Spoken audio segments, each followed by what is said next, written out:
Inauguration festivities for Mrs. Sirleaf were mostly for children and by children.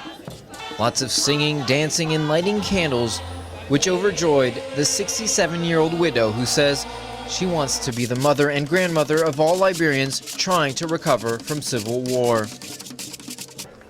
On Inauguration Day, lots of VIPs were present, and a very emotional Mrs. Sirleaf was the star.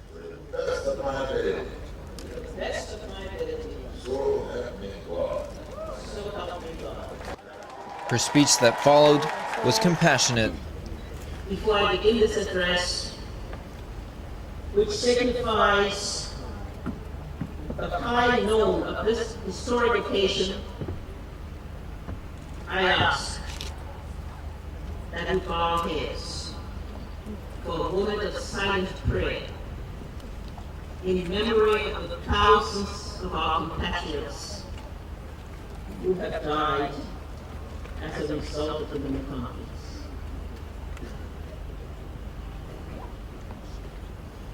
Thank you. She then spoke of poor Liberians who have no food to put on the tables of their families after long days of trying to work, and said she wanted more than anything to make their lives better.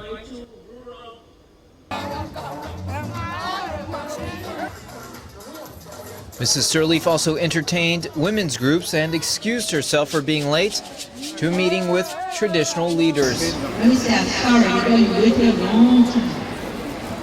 And I beg your pardon for that.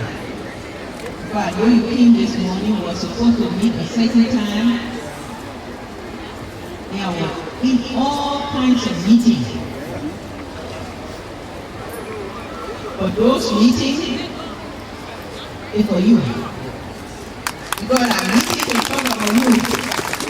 I'm meeting to talk about the things for the country. I'm meeting to talk to the people who will help us so we can help us to do things for the country.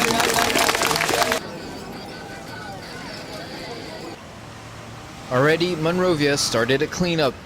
Maybe symbolic to start out, but fresh paint never hurt.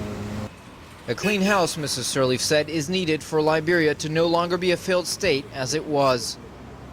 The United Nations is still here mainly for security, but its head of mission, Alan Doss, was full of anticipation. For the women of Africa and beyond, this is the first woman elected as a head of state and government in Africa, and I think that has to be a tremendous step forward.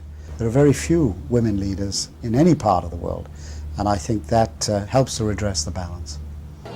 Even as Mrs. Sirleaf worked to make cabinet appointments, she still found time to shake more hands and to put a new face on leadership in a country recently used to having renegade soldiers and warlords as presidents.